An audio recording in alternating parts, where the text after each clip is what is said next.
Hello, I'm Keays. I'm joined today by Dan Colton, and we're here to provide you a look at some of the stories we're working on for tomorrow's paper. I know you're working on a story, I don't know if it'll run tomorrow or not based on how much information we get, but about a find that happened at the Rutland airport. Maybe it was over the weekend, or when did it happen? It was on Thursday. On Thursday? Yeah, they found this box belonging to Irene Hill. She was born, I believe, in 1911 and compiled this box of letters and postcards and clippings until looks like the 1930s. I'm still trying to figure out a lot of details of her life, including when exactly she was born, when exactly she died. Those records I haven't been able to locate. So if you know Irene Hill, born Irene Grover, she married Arthur Hill, and I believe they had a son named Donald Hill. Sounds like they're all deceased now, but if you have any information, it would be helpful if you would contact me and fill me in. Any information really would be very helpful. I would appreciate it.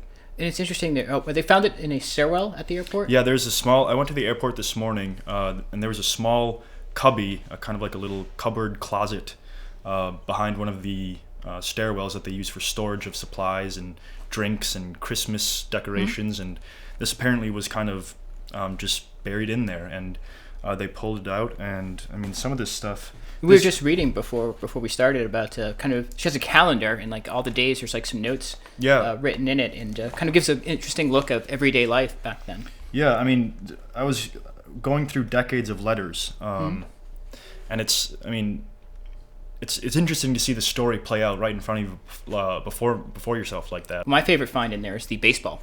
So this is a baseball from at least 19 what? Well, who knows? 1911. She was born around 1911. Wow, it seems a little bit smaller, but it must have been played with a lot. Yeah, I'm sure it was. All right. Also in tomorrow's paper, Gordon Drusilla is over at the College of St. Joseph's, where they're having Martin Luther King Day activities taking place there.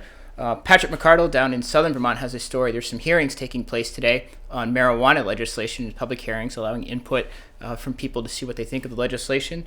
And also in tomorrow's paper, we'll have a story about a bond proposal in West Rutland for the schools from Lola Dufert. And we'll also have a story from you about a fire truck in Rutland Town. What's going on? Well, their fleet of fire trucks, one of them is about 25 years old, and it's time to replace it. So the fire committee is going through the process, and they're bringing a recommendation to the board, the select board, at their next hearing, their next meeting. So I'll have this story in tomorrow's paper on that. And one last thing in tomorrow's paper, on our food page, Emily Cutts, who hails from Minnesota, talks about her trying to find rice, a certain kind of rice here in Vermont. So that will be appearing on our food page tomorrow. Thanks for watching.